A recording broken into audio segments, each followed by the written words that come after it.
शादू के मामू का घर बिल्कुल सामने था, तभी इनका बेटा अमीर अहमद अक्सर इनके घर आ जाता था। शादू की माँ इससे प्यार करती थी, लेकिन बाप कासिम इसके घर आने से सख्त नाराज था। अमीर के बाप ने विरासत का हिस्सा बहन को ना दिया था। इस पर कासिम ने बीवी से कह दिया था कि तेरे भाई को जमीन प्यारी है, इसलिए अब तेरा नाता मैके से खत्म हुआ। इसके बाद से शादू की माँ का अपने भाई से घर आना जाना बंद हो गया। वो लोग भी इधर नहीं आते थे, मगर बच्चों पर पाबंदी नहीं लगाई जा सकती। कभी शादू बाप से छुपकर मामू के घर जा पहुंचती और कभी अमीर इधर आ निकलता। हालांकि जानता था कि कासिम फूफा इसको खा जाने वाली नजरों से घूरता है, ताहम वो इसकी जहरीली नजरों को नजरअंदाज कर दिया करता था। बाप को अब बेटी की शादी की फिक्र लगी थी। रिश्ते का जिक्र निकला तो शादू की माँ और ममानी तड़प कर रह गईं। दोनों औरतें चाहती थी कि शादू और अमीर का आपस में रिश्ता हो, मगर कासिम किसी सूरत इस पर राजी ना हुआ। एक दिन इसने घर के सहन में शादू और अमीर को हंस हंस कर बातें करते देख लिया, तो इसके दिल में खतरे का अलार्म बजा और वो रिश्ते की तलाश में लग गया। शादू एक खूबसूरत लड़की थी, खुशहाल घर से थी, इसलिए खेतों में काम करने नहीं जाती थी, लेकिन अपनी जमीन पर पर्दे की भी पाबंदी नहीं थी। एक रोज एक सहेली के हमरा खेत में गेंद तोड़ने चली गई। इधर से हयात का गुजर हुआ। ये इलाके का बड़ा जिम्मेदार था।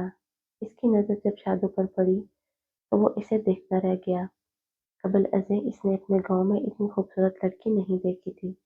इसने इस लम्हे फैसला कर लिया कि हर सूरत इस लड़की से ब्याह करेगा। कासिम से इसकी अच्छी सलाम दुआ थी। इसी शाम वो कासिम के पास आया और अपना मदा बयान कर दिया। कासिम ने सवाल किया, हयात बख्श साहिब, आप तो शादीशुदा हो, फिर दूसरी शादी क्यों करना चाहते हो? मेरी पहली बीवी से 4 बेटियां हैं। ऑपरेशन की वजह से अब वो मजीद औलाद पैदा नहीं कर सकती। मुझे बेटे की आरज़ू है, इसी वजह से दूसरी शादी करना चाहता हूँ। कासिम को तो लड़की ब्याने की जल्दी थी। इसने सोचा शायद किस्मत इस पर मेहरबान हो गई है, जो वक्त खुद चलकर इसके दरवाजे पर आ गया है। इसने रिश्ता कबूल कर लिया। हालांकि हयात इसकी बेटी से उम्र में काफी बड़ा था, लेकिन इससे क्या फर्क पड़ता था। मालदार और जिम्मेदार एक से ज्यादा शादियां करते ही हैं, आगे लड़की का नसीब।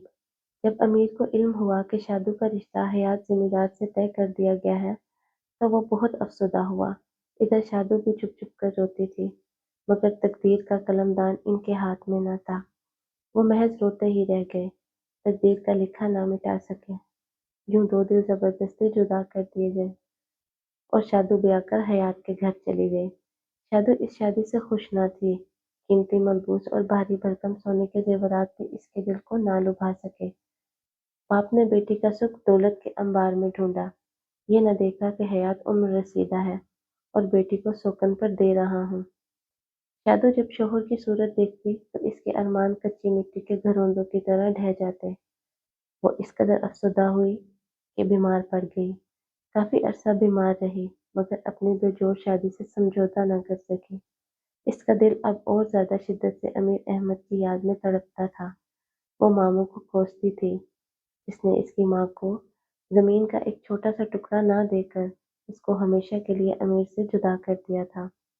इधर अमीर की हालत भी इससे कुछ मुख्तलिफ ना थी। इसका जी दुनिया की किसी खूबसूरती में ना लगता था। वो शादू के चले जाने के बाद गांव में ना रहना चाहता था। यहाँ अब इसका दिल ही ना लगता था। शादू मैके आई तो मुरझाई कली की तरह हो चुकी थी। माँ ने जब इसकी ये हालत देखी तो रोने बैठ गई। सास नंदों ने इसे समझाना चाहा, मगर वो किसी की बात का इस पर कोई असर ना हुआ। दुख इसके इख्तियार में ना रहा। वो बेदरीग शोहर को कोसे जाती थी। दिल बागी हो तो इसे कौन समझा सकता है। शादू आठ आठ आंसू रोती हयात के घर वापस लौटा दी गई। यहाँ तो हमा वक्त आग ही सुलगती रहती थी। घर में 4 सौतेली लड़कियां और शातिर सोतन की सियासत, इसे किसी पल चैन न था। इस पर शोहर बदसूरत और तोंद बाहर निकली हुई थी। ये 50 साल का और शादू 17 बरस की। वो अब अपने बाप को बद्दुआएं देती थी। इसने लालच में आकर बेजोड़ रिश्ता करके चांद को गहन लगा दिया था। एक दिन वो अपने मैके में आई हुई थी। जब घर की छत पे गई تو سامنے ہی اس کو ماموں کے گھر کی چھت پر امیر کھڑا نظر آ گیا۔ اسے دیکھا تو خود پر قابو نہ رکھ سکی، وہ بھی بے اختیار شادو کی جانب کھنچا چلا آیا۔ قاسم شہر گیا ہوا تھا۔ امیر جلدی سے شادو کے گھر پہنچا۔ مدت بعد ملنے پر شادو سے شکوہ کیا اور رو کر بولی، تم تو کٹھور دل نکلے، کبھی کبھی دور سے ہی صحیح صورت دکھا دیا کرو تو اس بے چین دل کو قرار آ جائے۔ شادو: میں تمہارے گھر کیسے آ سکتا ہوں؟ وہ غیر لوگ ہیں، مجھے تمہارے گھر کی دہلیز کون پار کرنے دے گا بھلا؟ میرے گھر کے پاس ہی تمہاری خالہ کا گھر ہے، تم وہاں آ سکتے ہو۔ میں تم کو صرف دور سے ہی ایک نظر دیکھ لوں گی، بے شک بات مت کرنا۔ امیر کا دل بھی کوئی جھوٹا آسرا چاہتا تھا۔ اس نے شادو سے وعدہ کر لیا کہ اب وہ ہر ہفتے خالہ کے گھر جایا کرے گا۔ یہ خالہ امیر کی ماں کی چچا زاد تھی۔ امیر ان کے گھر کم ہی جاتا تھا، لیکن اب وہ جلد جلد جانے لگا، کبھی کسی بہانے سے اور کبھی کسی سبب سے۔ خالہ اس کے آنے پر خوش ہوتی، کہتی، امیر احمد ضرور آیا کرو، میری کوئی اولاد نہیں ہے، تم آ جاتے ہو، دل خوش ہو جاتا ہے۔ جب وہ خالہ کے گھر جاتا، اس کی نوکرانی کو خالہ کے گھر رکھی ہوئی سوغات دے کر کہتا کہ جاؤ در حیات کی چھوٹی بیگم کو دے آؤ، ان سے کہنا کہ خالہ نے بھجوایا ہے۔ سوغات ملتے ہی شادو اوپر چھت پر پہنچ جاتی اور دور سے ہی امیر کا دیدار کر لیتی۔ حیات صاحب کی بڑی ذمہ داری تھی، وہ اکثر زمینوں پر ہوتے، کبھی شہر تو کبھی ڈیرے پر۔ وہ شام کے بعد ہی گھر آتے تھے، سوتن اپنے بچوں میں لگی ہوتی۔ شادو کا پوشن بالکل الگ تھلگ تھا، تاہم وہ ان دنوں زیادہ پریشان رہنے لگی۔ اس بات کو حیات نے نوٹ کیا تو شادو نے کہا کہ تمہاری بچیاں آپس میں لڑتی ہیں، جھگڑتی ہیں، بہت شور مچاتی ہیں، تمہاری بیوی ان پر چلاتی ہے، مجھے تو ایک پل کا سکون نصیب نہیں ہے، اوپر سے تمہاری بڑی بیگم کے طعنے سننے کو ملتے ہیں، اس وجہ سے پریشان رہتی ہوں۔ من چاہی بیوی کی خاطر حیات صاحب نے درمیان میں دیوار اٹھا دی، یوں جس طرف کے حصے میں شادو رہتی تھی وہ بالکل علیحدہ ہو گیا۔ اب تم سکون سے رہو، تم کو نہ شور پریشان کرے گا اور نہ میری بیوی کے طعنے تشنے۔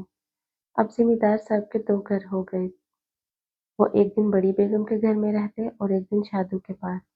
شادو دونوں گھروں کو ملانے والی درمیانی دروازہ اکثر بند رکھتی، جبکہ دوسرا دروازہ جو باہر کی طرف تھا، اتفاق سے اس جانب خالہ کا گھر تھا۔ دونوں گھر آمنے سامنے لیکن کچھ فاصلے پر تھے، درمیان میں چھوٹی سی نہر تھی جس پر چھوٹا سا پل بنا ہوا تھا۔ امیر نے خالہ سے خوب دوستی گانٹ لی، جب آتا کوئی نہ کوئی تحفہ لاتا، کہتا، خالہ خوش ہو جاتی، کہتی، امیر بیٹا، جب سے تم آنے لگے ہو مجھے اولاد کی کمی اب محسوس نہیں ہوتی، لگتا ہے اللہ تعالیٰ نے مجھے بیٹا دے دیا ہے۔ بیچاری خالہ کو کیا خبر کہ امیر میاں کس مقصد سے ادھر کا رخ کرتے ہیں۔ امیر جب آتا کسی نہ کسی طور گھڑی تو گھڑی کے لیے شادو سے ملنے کی راہ نکال لیتا۔ یہ ایک خطرناک راستہ تھا جس پر دونوں چل رہے تھے، مگر انہیں کسی کی پرواہ نہ تھی۔ کہتے ہیں کہ حجاب جاتا رہے تو ہمت بڑھ جاتی ہے۔ امیر کی بھی اتنی ہمت بڑھ گئی کہ وہ ذمہ دار کی غیر موجودگی میں شادو کے گھر کے اندر چلا آتا۔ ملازمہ کو شادو نے کچھ زیور دے کر اپنے ساتھ ملا لیا تھا۔ اب ایسا بھی ہونے لگا کہ حیات دوسرے شہر ہوتے تب شادو کا گھر الگ تھلگ ہونے کی وجہ سے کسی کو بھی خبر نہ ہوتی کہ کون کب رات کے اندھیرے میں گھر میں داخل ہوا اور کب نکل کر گلی میں غائب ہو گیا۔ حیات اکثر اپنی زمینوں پر جاتا رہتا تھا، وہاں بھی اس نے ڈیرے بنائے ہوئے تھے، کبھی وہ ادھر ہی چند دن کو رہ جاتا۔ شادو نے اس کے جانے کی یہ نشانی مقرر کی تھی کہ وہ اپنے سرخ پراندے کو اوپر کی منزل کی بالکنی پر باندھ کر لٹکا دیتی تھی، اس کا مطلب تھا کہ حیات گاؤں میں نہیں ہے۔ رنگین دھاگوں کا یہ گچھا خالہ کی چھت سے نظر آتا رہتا تھا، جسے دیکھ کر امیر بے دھڑک آ سکتا تھا۔ یہ بہت خطرناک بات تھی، مگر دیوانے دل خطروں میں گر جائیں تو پھر جان کی پرواہ نہیں رہتی۔ تاہم ایسی ملاقاتیں زیادہ دیر تک نہیں چھپتیں۔ ایک بار محلے کی ایک بوڑھی عورت نے رات کے وقت امیر احمد کو شادو کے گھر جاتے دیکھ لیا۔ اس نے اپنے شک و شبہ کا اظہار اپنے شوہر سے کیا، جو حیات کا پرانا ملازم تھا، اور حیات نے اسے اپنے گھر کی پچھلی جانب جس طرف نہر تھی چند مرلے زمین عنایت کر کے اس پر رہنے کی اجازت دی ہوئی تھی۔ अब वो बूढ़ा मुलाजिम टो में रहने लगा। एक दिन इसने भी अमीर को शादू के घर जाते देख लिया।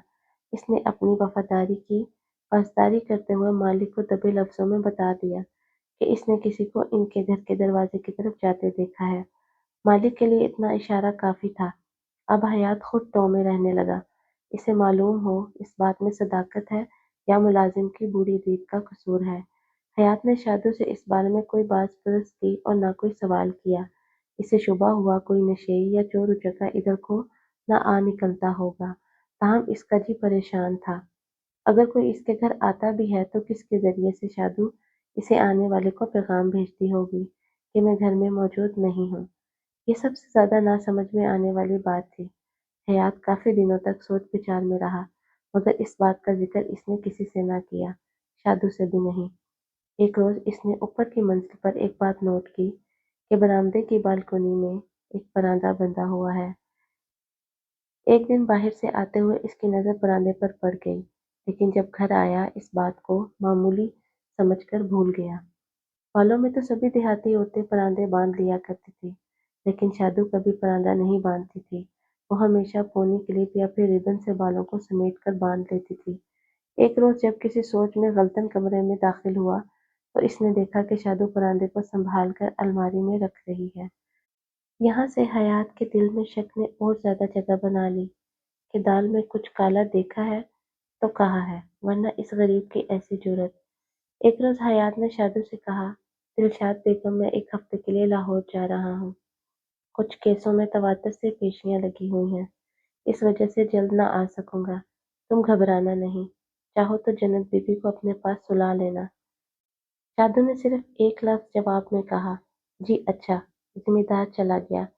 शादू ने बूढ़ी मुलाजमा को नहीं बुलाया और इसी शाम बलाई मंजिल की बालकोनी में रकीन धागों का बना हुआ गुच्छा बांध दिया।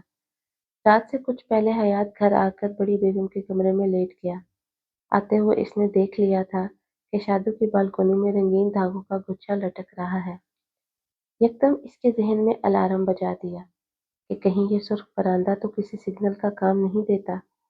बड़ी बीवी से इसने कहा कि रास्ते में मेरी तबीयत नासाज हो गई, मैं वापस चला आया, लेकिन ये बात शादू को पता ना चले, वरना वो परेशान हो जाएगी। सुबह सवेरे जाकर डॉक्टर को दिखाऊंगा। यूं भी मुझे शहर जाना ही है। अगले दिन वो नमाज फजर के वक्त शहर चला गया, लेकिन शाम को वापस लौट आया। इसने देखा कि इसके आते ही शादू ने बालकनी से परांदा उतारकर अलमारी में रख दिया और कामकाज में मशगूल हो गई। हयात ने अलमारी से परांदा निकाला और ऊपर जाकर फिर से बालकनी में बांध दिया। रात हुई तो जिम्मेदार ने कहा कि मैं बड़ी बेगम की तरफ सोने जा रहा हूँ और वहां से ही 4 बजे सुबह लाहौर चला जाऊंगा। तुम सब दरवाजे कुंडियां बंद कर लेना, कहीं कोई भूले से खुली न रह जाए। जी अच्छा। शादू ने हस्बे मामूल धीमे लहजे में जवाब दिया।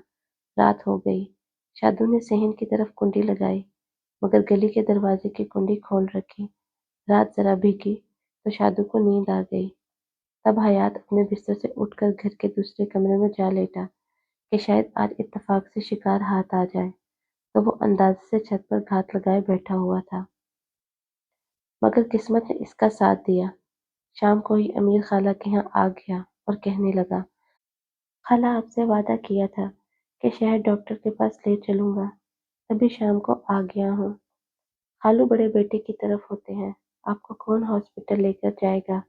अरे बेटा, अब तो मेरा बुखार उतर गया है, कल तक तुम्हारे खालू भी शायद आ जाएं। अब हॉस्पिटल जाने की जरूरत नहीं है। ठीक है खाला, जैसे आपकी मर्जी, मैं चलता हूँ।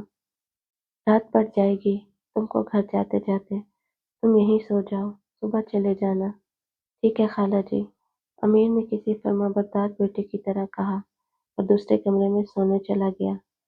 अमीर ने खाला के घर की तरफ आते वक्त बालकोनी में सुर्ख परांदा लटका हुआ देख लिया था। वो समझा कि हयात आज गांव से बाहर है। यूं वो आधी रात को दबे कदमों शादू के घर चला गया। दरवाजे की कुंडी नहीं लगी हुई थी, सिर्फ पिट भरे हुए थे, जिनके आगे ऐन ईंटें रखी हुई तो थी। अमीर आहिस्तगी से बढ़ते हुए पिट खोलकर अंदर जा पहुंचा। इस वक्त जिम्मेदार छत पर से ये सब कुछ देख रहा था। इसके हाथ में पिस्तौल थी। दरवाजा अभी तक खुला हुआ था ताकि इसे फौरी तौर पर भागना पड़े तो भाग सके। بھاگنے کی حیات خان نے نوبت نہ دی۔ اس نے دیوار اٹھا کر ایک گھر کے دو گھر بنا دیے تھے، لیکن چھت تو ایک ہی تھی۔ حیات دبے پاؤں زینے سے اترا اور سیدھا شادو کے کمرے میں پہنچا، جہاں وہ اور امیر بیٹھے ہوئے تھے۔ یکا یک فائرنگ کی آواز سنی گئی اور دو روحیں ایک ساتھ کف سے انصری سے آسمان کی طرف پرواز کر گئی۔ صوفے اور کمرے کے فرش پر خون بکھرا ہوا تھا۔ حیات خان خود تھانے چلا گیا۔ اس کو چند سال کی سزا ضرور ہوئی، لیکن اس واردات کو مدتوں تک گاؤں والے نہیں بھلا پائے۔